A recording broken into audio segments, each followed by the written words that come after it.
हरे कृष्णा, जय श्री हरि। ओम नमः शिवाय। प्रिय भक्तजनों, आज बृहस्पतिवार के दिन आप बृहस्पति देव की बड़ी ही दुर्लभ कथा सुनेंगे। इस कथा को सुनने से भक्तों की सभी मनोकामनाएं भगवान बृहस्पति देव की कृपा से पूर्ण हो जाती हैं। तो आइए बड़ी ही श्रद्धा और प्रसन्नचित मन से इस कथा को सुनते हैं। भारतवर्ष में एक प्रतापी और दानी राजा राज्य करता था। वह नित्य गरीबों और ब्राह्मणों की सहायता करता था। यह बात उसकी रानी को अच्छी नहीं लगती थी। वह ना ही गरीबों को दान देती थी और ना ही भगवान का पूजन करती थी और राजा को भी दान देने से मना किया करती थी। एक दिन राजा शिकार खेलने वन को गए हुए थे तो रानी महल में अकेली थी। उसी समय बृहस्पति देव साधु वेश में राजा के महल में भिक्षा लेने के लिए गए और भिक्षा मांगी तो रानी ने भिक्षा देने से इनकार कर दिया और कहा, हे साधु महाराज, मैं तो दान पुण्य से तंग आ गई हूँ। मेरा पति सारा धन लुटाते रहते हैं। मेरी इच्छा है कि हमारा धन नष्ट हो जाए, फिर ना रहेगा बांस और ना बजेगी बांसुरी। साधु ने कहा, देवी तुम तो बड़ी ही विचित्र हो।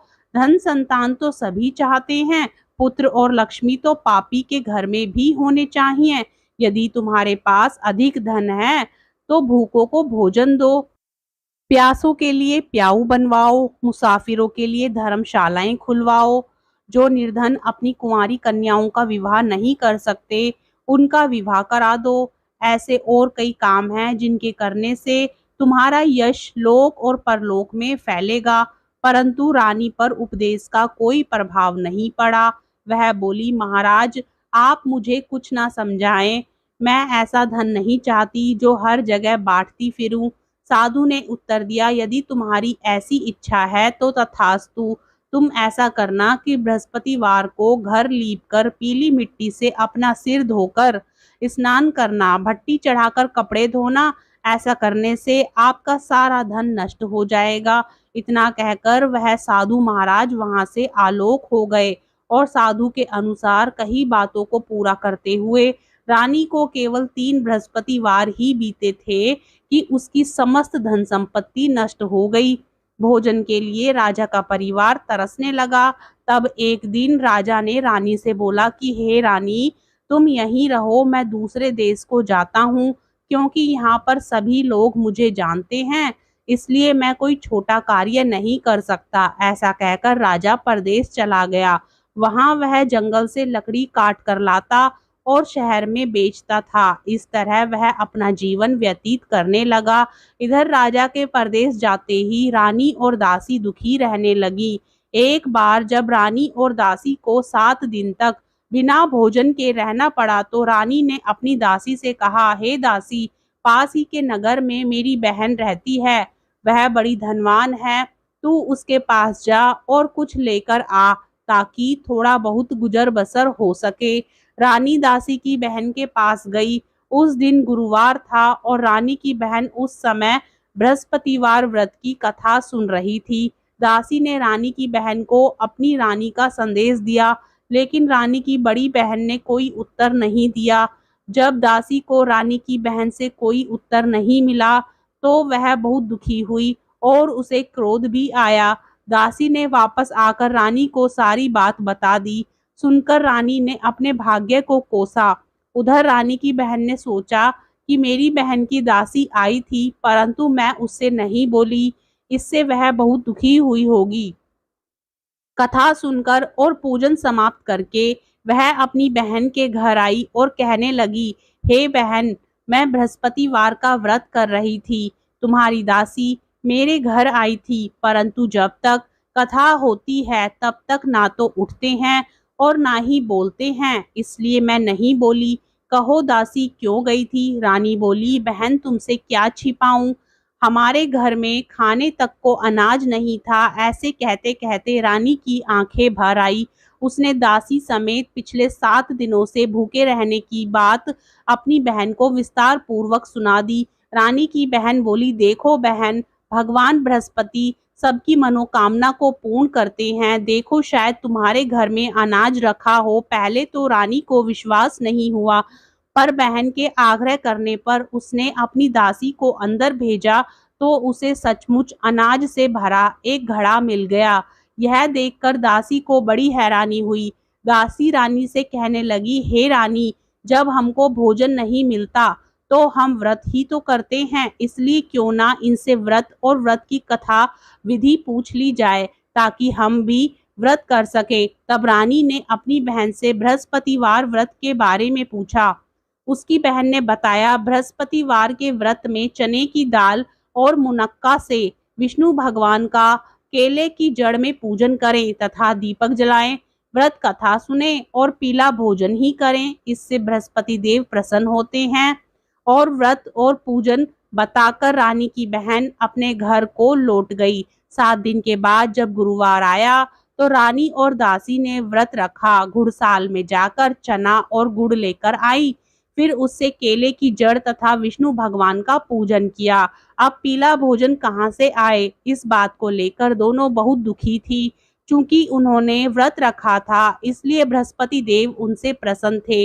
इसलिए वे एक साधारण व्यक्ति का रूप धारण करके 2 थालों में पीला भोजन दासी को दे गए।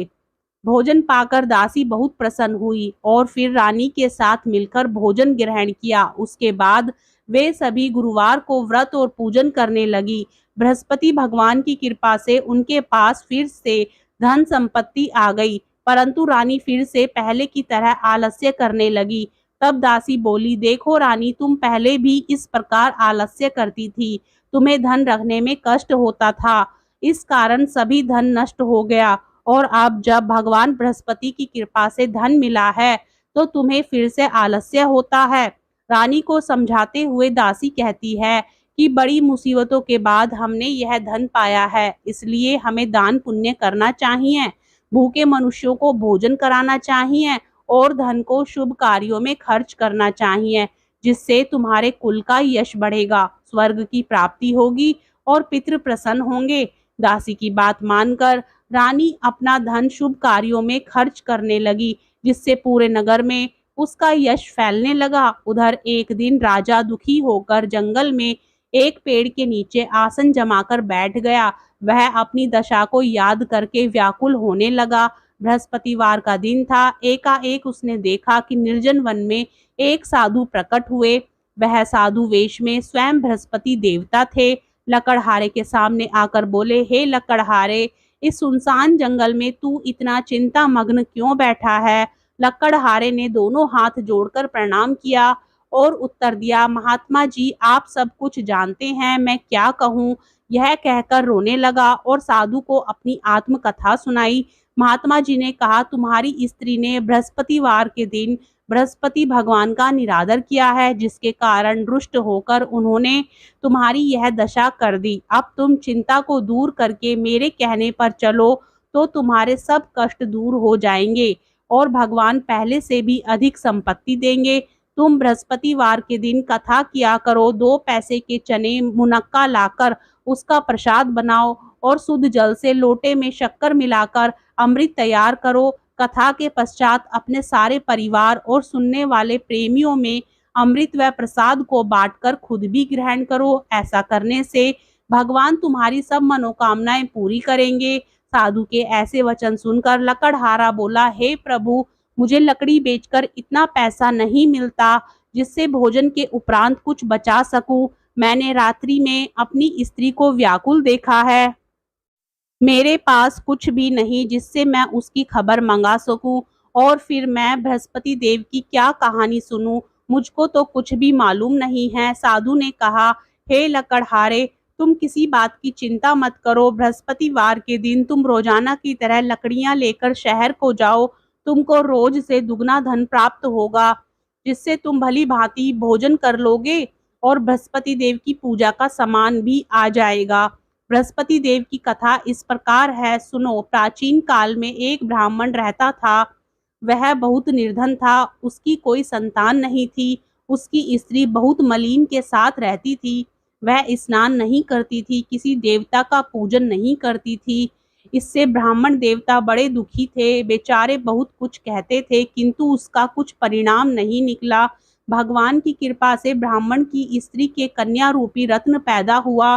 कन्या बड़ी होने पर प्रातः स्नान करके विष्णु भगवान का जाप और बृहस्पतिवार का व्रत करने लगी। अपने पूजन पाठ को समाप्त करके विद्यालय जाती तो अपनी मुट्ठी में जौ भर के ले जाती और पाठशाला के मार्ग में डालती जाती।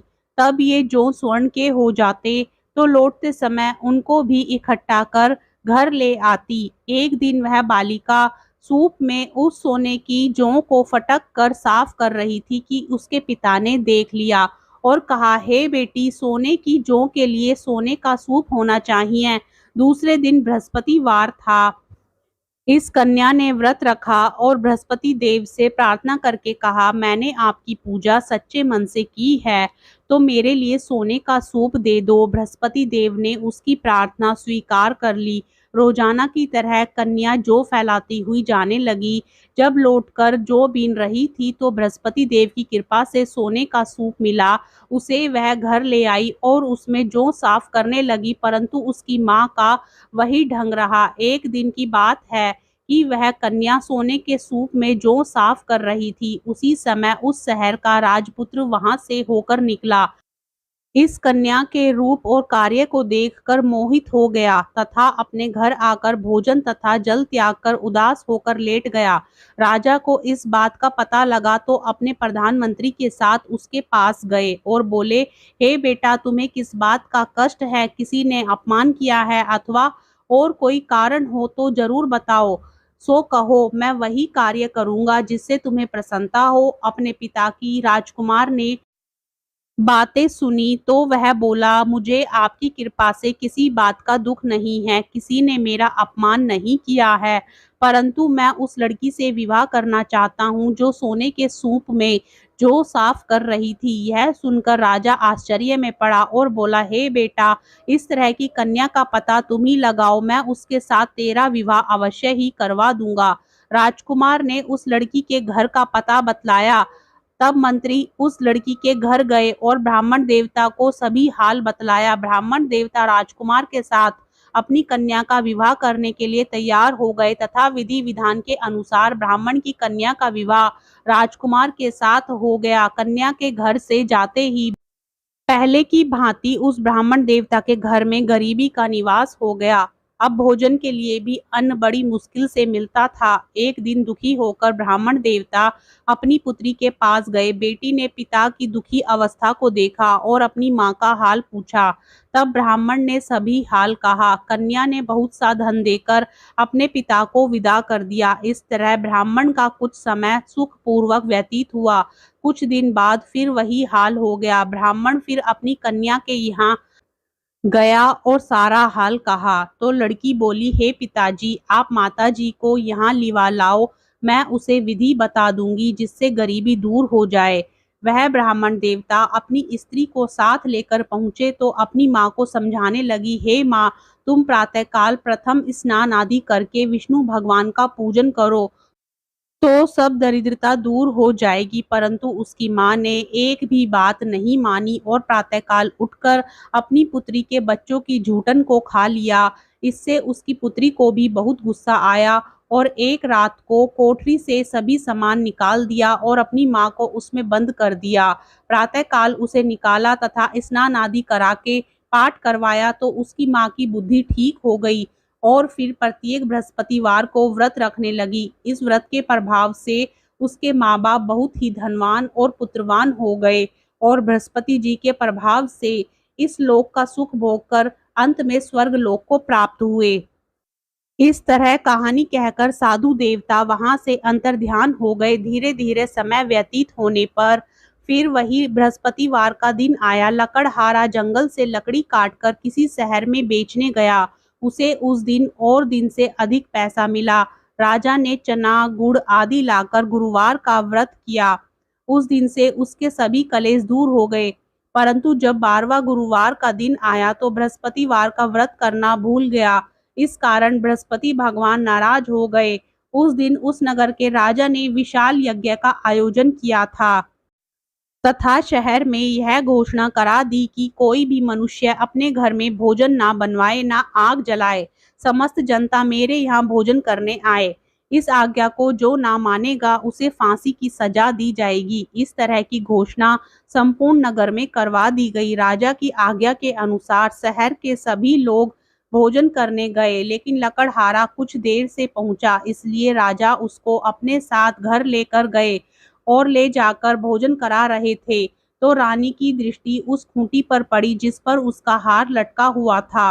वह वहां पर दिखाई नहीं दिया। रानी ने निश्चय किया कि मेरा हार इस मनुष्य ने चुरा लिया है। उसी समय सिपाहियों को बुलाकर उसको कारागार में डलवा दिया। जब लकड़हारा कारागार में पड़ गया और बहुत दुखी होकर विचार करने लगा कि ना जाने कौन से पूर्व जन्म के कर्म से मुझे यह दुख प्राप्त हुआ है, और उसी साधु को याद करने लगा जो कि जंगल में मिला था।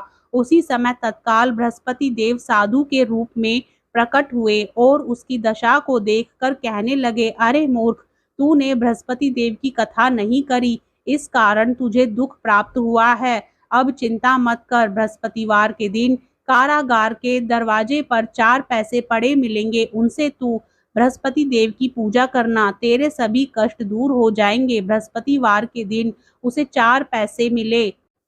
लकड़हारे ने कथा कही। उसी रात्रि को बृहस्पति देव ने उस नगर के राजा को स्वप्न में कहा, हे राजा, तुमने जिस आदमी को कारागार में बंद कर दिया है वह निर्दोष है, वह राजा है, उसे छोड़ देना। रानी का हार उसी खूंटी पर लटका है। अगर तू ऐसा नहीं करेगा तो मैं तेरे राज्य को नष्ट कर दूंगा। इस तरह रात्रि के स्वप्न को देखकर राजा प्रातःकाल उठा और खूंटी पर हार देखकर लकड़हारे को बुलाकर क्षमा मांगी और लकड़हारे को योग्य सुंदर वस्त्र आभूषण देकर विदा कर दिया। बृहस्पति देव की आज्ञा के अनुसार लकड़हारा अपने नगर को चल दिया। राजा जब अपने नगर के निकट पहुंचा तो उसे बड़ा आश्चर्य हुआ। नगर में पहले से अधिक बाग, तालाब, कुएं तथा बहुत सी धर्मशाला, मंदिर आदि बन गई हैं। राजा ने पूछा, यह किसका बाग और धर्मशाला है? तब नगर के सब लोग कहने लगे, यह सब रानी और बांदी के हैं। तो राजा को आश्चर्य हुआ और गुस्सा भी आया। जब रानी ने यह खबर सुनी कि राजा आ रहे हैं तो उन्होंने दासी से कहा, हे दासी, देख राजा हमको कितनी बुरी हालत में छोड़कर गए थे। हमारी ऐसी हालत देखकर वह लौट ना जाए, इसलिए तू दरवाजे पर खड़ी हो जा। आज्ञा अनुसार दासी दरवाजे पर खड़ी हो गई। राजा आए तो उन्हें अपने साथ लेकर आई। तब राजा ने क्रोध करके अपनी रानी से पूछा कि यह धन तुम्हें कैसे प्राप्त हुआ है? तब उन्होंने कहा, हमें यह सब धन बृहस्पति देव के इस व्रत के प्रभाव से प्राप्त हुआ है। राजा ने निश्चय किया कि 7 रोज बाद तो सभी बृहस्पति देव का पूजन करते हैं, परंतु मैं प्रतिदिन में 3 बार कहानी और रोज व्रत किया करूंगा। अब हर समय राजा के दुपट्टे में चने की दाल बंधी रहती और दिन में 3 बार कहानी कहते। एक रोज राजा ने विचार किया कि चलो अपनी बहन के यहाँ हो आवें। इस तरह निश्चय करके राजा घोड़े पर सवार होकर अपनी बहन के यहाँ को चलने लगा। मार्ग में उसने देखा कि कुछ आदमी मुर्दे को लिए जा रहे हैं। उन्हें रोककर राजा कहने लगा, अरे भाइयों, मेरी बृहस्पति देव की कथा सुन लो। वे बोले, लो, हमारा तो आदमी मर गया है, इसको अपनी कथा की पड़ी है। परंतु कुछ आदमी बोले, अच्छा कहो, हम तुम्हारी कथा भी सुनेंगे।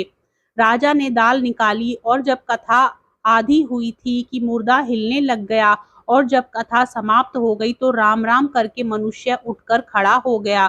आगे मार्ग में उसे किसान खेत में हल चलाता मिला, तो राजा ने उसे देखकर बोला, अरे भैया, तुम मेरी बृहस्पतिवार की कथा सुन लो। किसान बोला, जब तक मैं तेरी कथा सुनूंगा तब तक 4 हरैया जोत लूंगा। जा अपनी कथा किसी और को सुनाना। इस तरह राजा आगे चलने लगा। राजा के हटते ही बैल पछाड़ खाकर गिर गए तथा किसान के पेट में बड़ी जोर का दर्द होने लगा। उस समय उसकी माँ रोटी लेकर आई। उसने जब यह देखा तो अपने पुत्र से सब हाल पूछा और बेटे ने सभी हाल कह दिया। तो बुढ़िया दौड़ी दौड़ी उस घुड़सवार के पास गई और उससे बोली कि मैं तेरी कथा सुनूंगी, तू अपनी कथा मेरे खेत पर चलकर ही कहना। राजा ने बुढ़िया के खेत पर जाकर कथा कही, जिसके सुनते ही वह बैल उठ खड़े हुए तथा किसान के पेट का दर्द भी बंद हो गया। राजा अपनी बहन के घर पहुंचा। बहन ने भाई की खूब मेहमानी की। दूसरे रोज प्रातःकाल राजा जागा तो वह देखने लगा कि सब लोग भोजन कर रहे हैं। राजा ने अपनी बहन से कहा, ऐसा कोई मनुष्य है जिसने भोजन नहीं किया हो? मेरी बृहस्पतिवार की कथा सुन ले। बहन बोली, हे भैया, यह देश ऐसा ही है कि पहले यहाँ लोग भोजन करते हैं, बाद में अन्य काम करते हैं। अगर कोई पड़ोस में हो तो देख आऊं।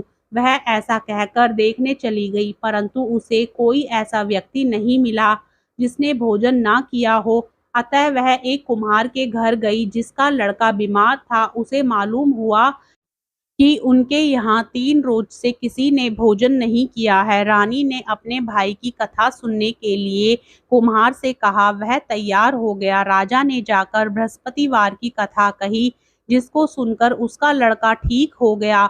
अब तो राजा की प्रशंसा होने लगी। एक रोज राजा ने अपनी बहन से कहा कि हे बहन, हम अपने घर को जाएंगे, तुम भी तैयार हो जाओ। राजा की बहन ने अपनी सास से कहा।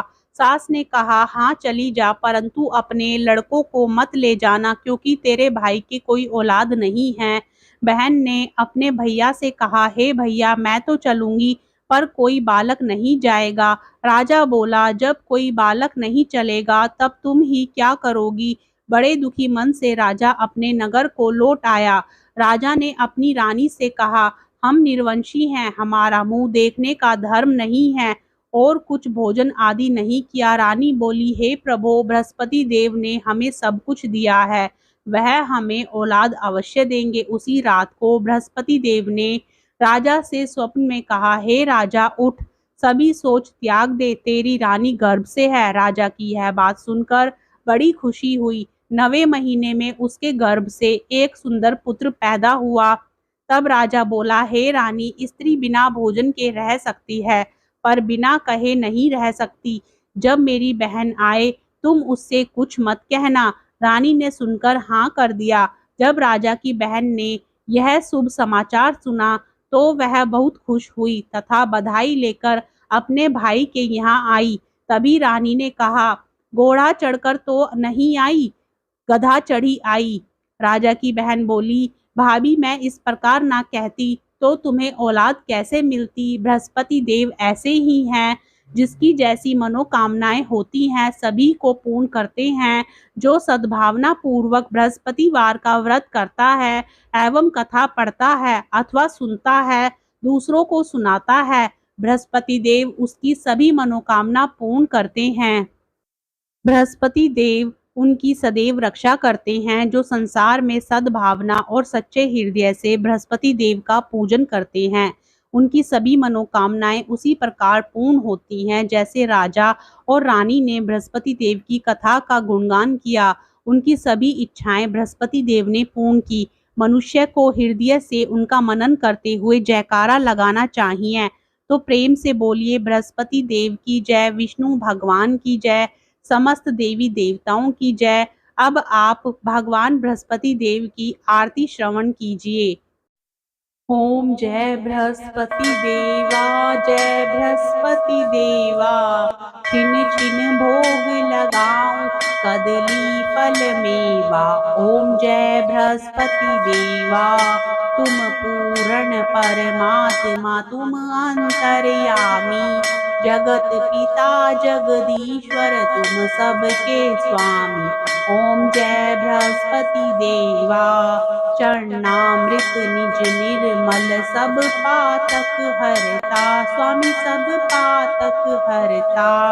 सकल मनोरथ दायक, कृपा करो भरता। ओम जय बृहस्पति देवा, तन मन धन अर्पण कर, जो जन शरण पड़े, प्रभु प्रकट तब होकर, आकर द्वार खड़े। ओम जय बृहस्पति देवा, दीन दयाल दयानिधि, भक्तन हितकारी, स्वामी भक्तन हितकारी। पाप दोष सब हरता, भव बंधन हारी। ओम जय बृहस्पति देवा, सकल मनोरथ दायक, सब संशय तारो, स्वामी सब संशय तारो। विषय विकार मिटा संतन सुखकारी। ओम जय बृहस्पति देवा, जो कोई आरती तेरी प्रेम सहित गावे, ज्येष्ठानंद बंद सो निश्चय वह पावे। ओम जय बृहस्पति देवा। बोलिए श्री बृहस्पति देव भगवान की जय। मित्रों, कथा को सुनने के पश्चात वीडियो को लाइक जरूर करें, चैनल को सब्सक्राइब करें और कमेंट बॉक्स में श्री बृहस्पति देव भगवान की जय जरूर लिखें।